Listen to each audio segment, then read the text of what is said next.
मेरे प्रिय छात्र छात्राओं, आज हम कक्षा 9वीं के सामाजिक विज्ञान विषय में इतिहास का चैप्टर 5 आधुनिक विश्व में चरवाहे।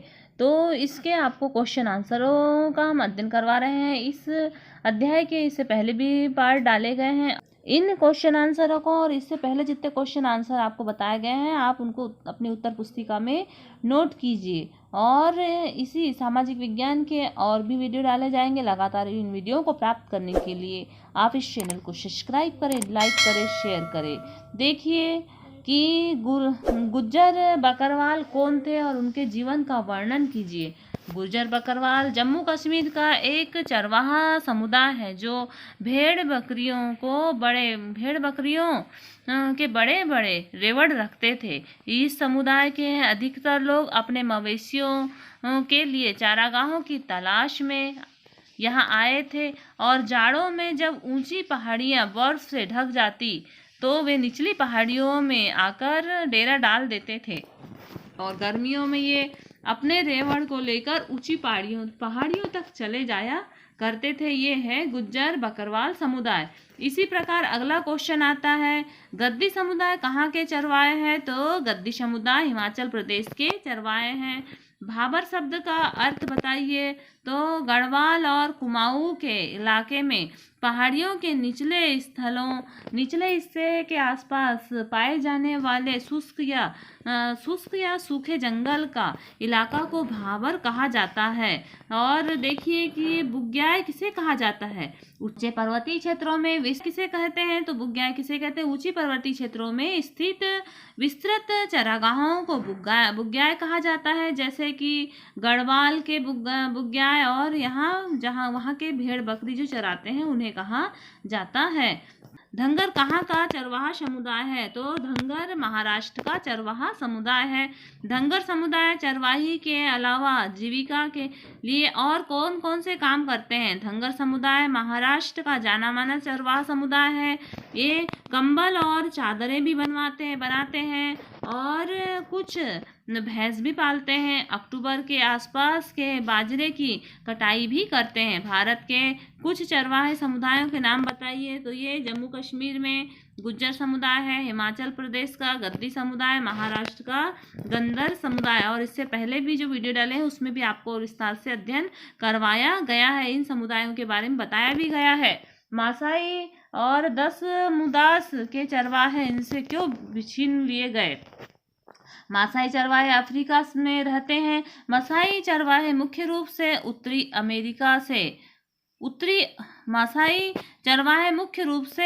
अफ्रीका में और ये लगभग 3 लाख दक्षिणी किनिया में और 1.5 लाख तंजानिया में। और उपनिवेशिक सरकार ने नए कानून बनाकर इनको प्रभावित किया और यहाँ तक कि उन्हें अपने संबंध फिर से बनाने पड़े। कारण क्या था?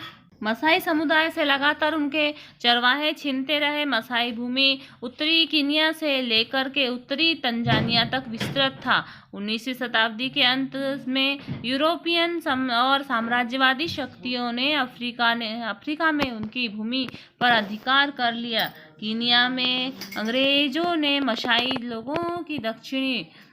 लोगों को दक्षिणी भागों में धकेल दिया, जबकि जर्मन लोगों ने उन्हें उत्तरी तंजानिया की ओर धकेल दिया। इस प्रकार वे अपने ही घर में बेगानों जैसे हो गए।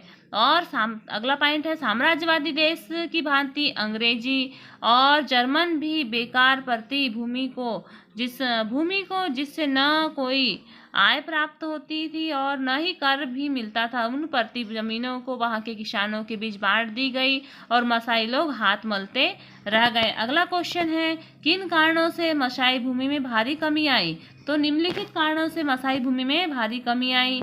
बेकार पड़ती भूमि को चारागाहें थी। बेकार पड़ती भूमि जो चारागाहें थी, जिससे न कोई आय थी और न ही कर मिलता था। उन पड़ती जमीनों को वहां के किसानों में बांट दिया गया। वनों में वन अधिकारियों एवं पशुओं के चराने पर रोक लगा दी गई। उनका मानना था कि चराई से पौधों की जड़ें समाप्त हो जाती है। इस प्रकार चारागाहों में तेजी से कमी आई। अब अगला प्रश्न है कि दो कारण बताइए जिससे 18वीं सदी में इंग्लैंड में भाषाबंदी आवश्यकता हो गई। तो दो कारण है, भूमि पर लंबी अवधि से निवेश करना और बाड़ाबंदी ने धनी किसानों को अपने नियंत्रण की भूमि को विकसित करने दिया। इस प्रकार से अब देखते हैं अगला क्वेश्चन। स्पष्ट कीजिए कि घुंघटू समुदाय को बार बार एक जगह से दूसरे जगह क्यों जाना पड़ता था। इस निरंतर आवागमन से पर्यावरण को क्या लाभ हुआ। घुंघटू समुदाय को बार बार एक स्थान से दूसरे जगह जाने के लिए निम्नलिखित कारण थे। उनकी अपनी कोई चारागाह या खेती नहीं होती थी, जिससे दूसरों के खेत या दूर दूर पर चारा के लिए वो भटकते रहते थे। और मौसम परिवर्तन के साथ साथ उन्हें अपने चारागाह भी बदलने पड़ते थे, जैसे कि पहाड़ों के ऊपर भाग में बर्फ ढकने पर वे पहाड़ी से निचले हिस्से में आ जाते थे। बर्फ पिघलते ही उन्हें वापस ऊपर की पहाड़ियों की ओर प्रस्थान करना पड़ता था। मैदानी भागों में इसी प्रकार बाढ़ आने पर वे ऊंचे स्थानों पर चले जाते थे। इनसे निरंतर आवागमन से पर्यावरण को बहुत ही लाभ पहुंचा और जहां उनके मवेशी चरते वहां भी भूमि उपजाऊ हो जाती। इसलिए किसान अपने अपने खेतों में चरने देते थे ताकि मवेशी के गोबर से खेती हरी भरी हो जाए। इस प्रकार से प्रश्न का उत्तर जाने। अब हम देखते हैं भारत के कुछ चरवाहे समुदायों का नाम।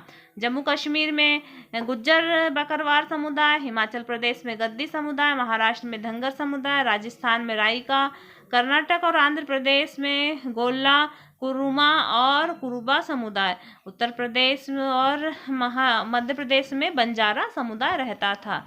अगला क्वेश्चन है, चरवाहों के निरंतर प्रभाव से पर्यावरण को क्या लाभ होता है।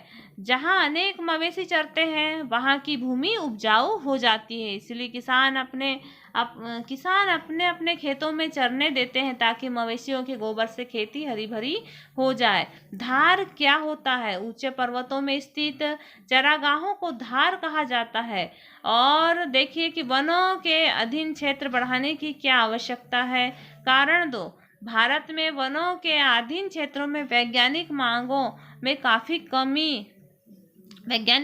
से काफ़ी कम है। यह कुल भूमि क्षेत्र का 19.3% है, जबकि यह कुल भूमि क्षेत्र का 33% होना चाहिए। अतः हमें वनों के अधीन क्षेत्र बढ़ाने की आवश्यकता है, क्योंकि इसके मुख्य कारण निम्नलिखित है। पारिस्थितिकी तंत्र को बनाए रखने के लिए हमें वनों के अधीन क्षेत्र बढ़ाने की आवश्यकता होती है। हवा का प्रदूषण कम करते हैं। ग्लोबल वार्मिंग कम करने में वन हमारी सहायता करते हैं। ये वायु से कार्बन डाइऑक्साइड को शोषित करते हैं। वन जीवों को प्राकृतिक निवास प्रदान करते हैं। वनों का वर्षा लाने में बहुत बड़ा हाथ होता है। जल कणों को वर्षा की बूंदों में परिवर्तित करते हैं और वन मृदा का संरक्षण करते हैं, मृदा को पानी के साथ बहने से रोकते हैं। इस प्रकार से हमने वनों में अधीन क्षेत्र को बढ़ाने के लिए हमारी आवश्यकता अत्यंत मात्रा में आवश्यकता है। अब हम देखते हैं, इस बारे में चर्चा कीजिए कि औपनिवेशिक सरकार ने निम्नलिखित कानून क्यों बनाए। यह भी बताइए कि इन कानूनों से चरवाहों के जीवन पर क्या असर पड़ा। तो इसके कुछ पॉइंटों में हमें वर्णन करना है, जैसे कि प्रतिभूमि नियमावली, वन अधिनियम, अपराधी जनजाति अधिनियम और चराई कर। तो अगला देखिए कि सबसे पहला पॉइंट, प्रतिभूमि नियमावली। तो उपनिवेशिक सरकार द्वारा बनाए गए कानून प्रतिभूमि नियमावली में चरागाह को बंजर भूमि के समान थी और ब्रिटिश सरकार ने कृषि योग्य बनाने के लिए गांव के मुखिया के सुपुर्द कर दिया और मतलब गांव के मुखिया को प्रतिभूमि को दे दिया और उसके चरागाह को समाप्त कर दिया। वन अधिनियम, ब्रिटिश सरकार ने अनेक वन कानून पास कर चरवाहों का जीवन ही बदल दिया। आरक्षित सुरक्षित वनों की श्रेणी के वनों में उनके घुसने तथा पूरी तरह प्रतिबंधित कर दिया गया, क्योंकि पशु पौधों के नई कोपलों को खा जाते थे। आपराधिक जनजाति अधिनियम 1871 में औपनिवेशिक सरकार ने आपराधिक जनजाति अधिनियम पारित किया, इस कानून के तहत दस्तकारों, व्यापारियों और चरवाहों के बहुत सारे समुदायों को अपराधी समुदाय की सूची में रख दिया गया।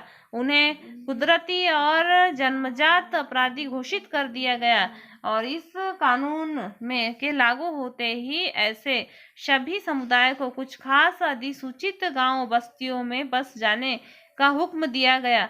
इनकी बिना परमिट आवाजाही पर रोक लगा दी और ग्राम्य पुलिस उन पर सदा नजर रखने लगी।